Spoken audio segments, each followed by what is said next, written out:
What's going on, everyone? We're here today to talk a little bit more about this map, flat earth map of the moon.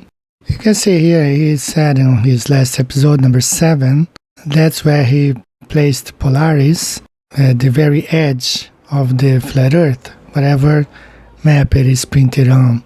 So here you see the moon map on the right and the other one on the left. You see where he placed Polaris. It's close to the edge of the flat earth, as we know. So I was looking at this a lot this week. I've been listening to this part 7 4 times, and so I decided to make this video today. So look where Polaris is, not quite in the middle, but close to the edge of the flat earth and in the middle, close to the middle of the moon. And now, if you probably will know where I'm coming from here. If you remember a few months ago, P-Brain, he made an excellent video. So here you see Polaris and the person right in the center of the flat earth, as we know. The Polaris 90 degrees above his head. But then, let's say this person moves about 3,000 miles away from the center of the flat earth. It could be the direction, in this case here is going towards South America.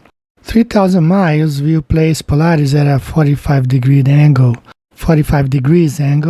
about 4,800 kilometers. Another 3,000 miles, when he is at the equator, Polaris will have reached the horizon line. As you see the pointing, the finger, saying Polaris right at the horizon for those who are at the equator. I myself have friends in Brazil, and we talked on Skype some time ago, and the guy one of the guys, he lives right at the equator, so he is able to see Polaris 6,000 miles from the North Pole, from the center, about 9,600 kilometers. So you probably see where I'm coming from here. But if you haven't figured that out, I'm gonna show you here in details. Let's go back to the moon map. There you see Polaris on top and the equator at the red line. The center. Now Polaris is beyond the equator, close to the edge of the flat earth. So we got a problem here for those who are in Brazil, Singapore, like they shouldn't be able to see Polaris anymore.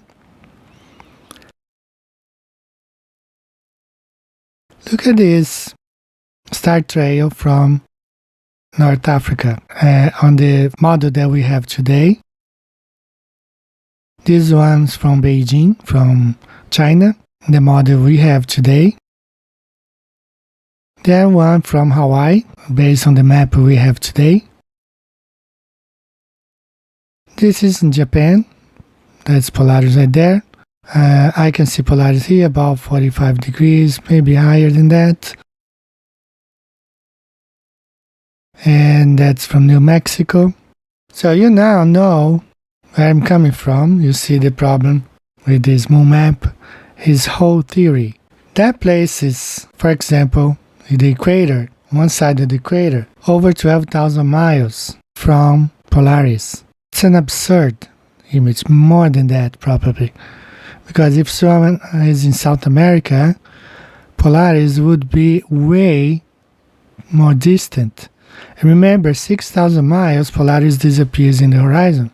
So no one should be able to see Polaris from Hawaii, from New Mexico, from any of those distances, from China or anywhere, if his theory held any water. So I started looking a lot about this, study a little bit more, look at his map, and it's just impossible. And also, if you consider the constellations, okay, we have the constellations as we have today. For example, I've been observing Mars from my balcony for 3 years. Every year in the same month, the same week, I can see where Mars is, because this whole rotation goes around for 1 year. Now, according to him, the constellation is much bigger. It goes all around the new realm, let's call like this, his map of the flat earth. So that means that wheel would have to turn much faster.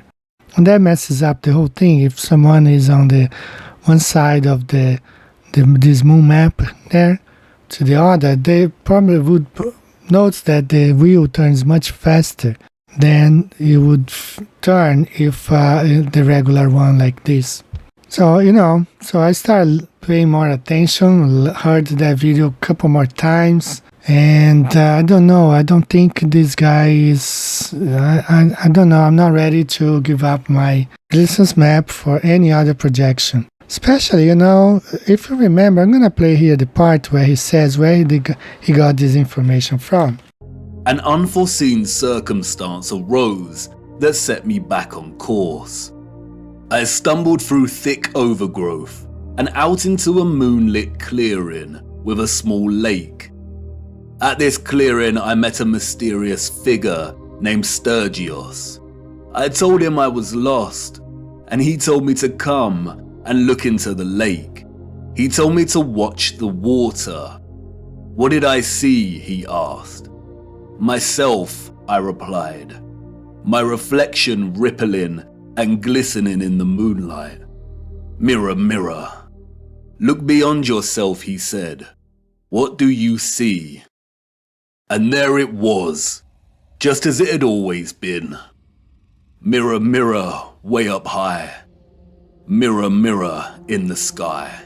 Alright, so take it with a grain of salt, everything he said, because there was a guy back in Brazil. 10 years ago, he went also to this forest, to these woods, and he met somebody who told him the shape of the earth. And that's this guy there, Urandir, and his convex earth, and Bilu, the extraterrestrial. So is Sturgios the Russian version of Bilu? So we don't know. So just take everything with a little bit salt in it, because that's how story is not really adding up. His Polaris being beyond the equator, it just doesn't seem right. This is like a continuation from the one I made last week. I'm not sold on this version, on his version. I started looking at these more closely and seeing a lot of red flags. I don't know. You can believe whatever you want to believe.